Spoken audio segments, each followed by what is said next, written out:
وہ رہے گا، بالکل رہے گا۔ تو پھر اللہ کی وصف، اللہ کا کلام وہ غیر فانی بھی ہے لیکن انسانی شکل میں بھی آ گیا، تو اس کا استدلال یہ تھا کہ عیسیٰ علیہ السلام بھی کلمۃ اللہ انسانی شکل میں آ گئے، تو معاذ اللہ پھر بھی وہ خدا ہی ہیں۔ اب یہ اس کا سوال تھا جو کہ اس کے جواب میں آئیں شائیں بائیں اور ادھر ادھر کے کلمۃ اللہ کا مطلب یہ ہے، تو حالانکہ یہ ایک سا پراپر جواب نہیں تھا۔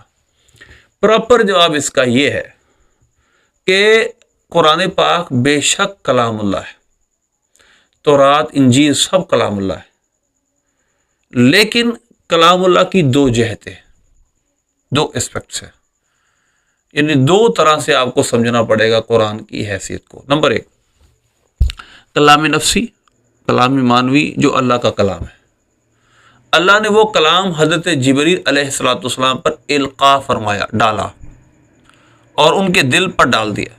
مثلا سمجھانے کے لیے میں اگزامپل دیتا ہوں، صرف جسٹ انڈرسٹینڈنگ بس، اگر نہ اللہ مثال سے پاک ہے، کہ میرے ذہن میں معنی پیدا ہو رہے ہیں اور ان معنی کو، ان میننگز کو میں اپنے ورڈ میں کنورٹ کر کے آپ کو بتا رہا ہوں، کیونکہ میرے پاس ادر سورس نہیں ہے آپ کو سمجھانے کا، میرے پاس کوئی اور سورس نہیں ہے۔ I have no other source to understand except my words۔ اس کے علاوہ کوئی میرے پاس سورس نہیں ہے کہ میں آپ کو سمجھا دوں کوئی بات، تو لہذا میں اپنے ان پیدا شدہ معنی کو اپنے الفاظ میں ڈھال کر آپ کو بتا رہا ہوں۔ اللہ تبارک و تعالیٰ کا کلام، کلام نفسی، اس کو کلام نفسی کہا جاتا ہے، مانوی کلام کہا جاتا ہے۔ اس نے وہ کلام حضرت جبریل علیہ السلام پہ القاء فرمایا۔ حضرت جبریل علیہ السلام وہ کلام لے کر حضرت نبی پاک صلی اللہ علیہ وسلم کی بارگاہ میں حاضر ہوئے۔ سرکار صلی اللہ علیہ وسلم پر انہوں نے وہ کلام نفسی اپنے الفاظ میں بیان کر کے ڈالا۔ تو یہ کلام بخش جو ہمارے پاس قرآن پاک کے نقوش ہیں، الفاظ ہیں، یہ سارے کے سارے الفاظ اس کلام نفسی اور کلام مانوی پر دال ہے۔ یعنی یہ سارے کے سارے جو نقوش ہیں جو قرآن کے اندر لکھے ہوئے ہیں، یہ سب کے سب نقوش اس کلام نفسی اور کلام مانوی پر دلالت کرنے والے الفاظ ہیں۔ مطلب یہ ہے کہ یہ الفاظ کلام پر دلیل ہے، اس الفاظ اس کلام پر دلیل ہے، اور یہ نقوش یہ فانی ہے، وہ کلام فانی نہیں ہے۔ یعنی جو نقشے ہیں، یہ جو لفظ ہیں، الف ہم ڈنڈا لکھ رہے ہیں، بے کے نیچے زیر لکھ رہے ہیں، اس کو کھینچ کے لکھ رہے ہیں، یہ جو الفاظ ہیں یہ فانی، یہ ہیں حادث، اور یہ قرآن کی شکل اختیار کریں گے قیامت کے نوجوان کی۔ اور یہ جو نقوش ہیں یہ کلام نفسی پر دلالت کر رہے ہیں جو اللہ کا کلام تھا، اور وہ غیر فانی ہے، وہ فانی نہیں ہے، وہ امورٹل ہے، وہ مورٹل نہیں ہے، وہ انفینٹ ہے۔ تو لہذا یہ دو جہتیں ہیں کلام الہی کی، کلام نفسی، کلام مانوی، اور اس کلام مانوی پر دلالت کرنے والے یہ نقوش، اور احادیث میں ہے کہ یہ اٹھا لیے جائیں گے، یعنی یہ قرآن پاک کے نقوش قیامت کے قرب میں اٹھا لیے جائیں گے۔ یہ نقوش اس کلام نفسی پر دلیل ہیں اور یہ حادث ہیں، تو لہذا قرآن پاک کے یہ جو الفاظ ہیں یہ ایک دن اٹھا لیے جائیں گے، یہی انسانی شکل اختیار کریں گے۔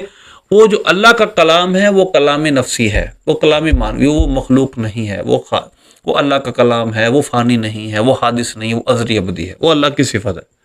لہذا حضرت عیسیٰ علیہ السلام کلمت اللہ ہیں، اگر وہ انسانی شکل میں آ گئے تو پھر کیا ہے؟ پہلی بات تو یہ ہے کلمت اللہ کا مفہوم وہ نہیں ہے جو اس عیسائی نے سمجھا ہے، وہ اللہ کا کلام ہے۔ اس کا مطلب یہ نہیں جس طرح قرآن ہے، مطلب یہ ہے کہ ایک تشریح اس کی یہ ہے کہ وہ اللہ کے ارادہ کن سے بنے، کیونکہ وہ بغیر باپ کے پیدا کیے گئے ہیں، اور ان کا جو سورس آف کریشن ہے وہ نارمل نہیں ہے، تو لہذا اللہ نے ان کو اپنی قدرت خاصہ سے پیدا کیا ہے، ان کے کلمے سے پیدا کیا، اس وجہ سے وہ کلمت اللہ ہے۔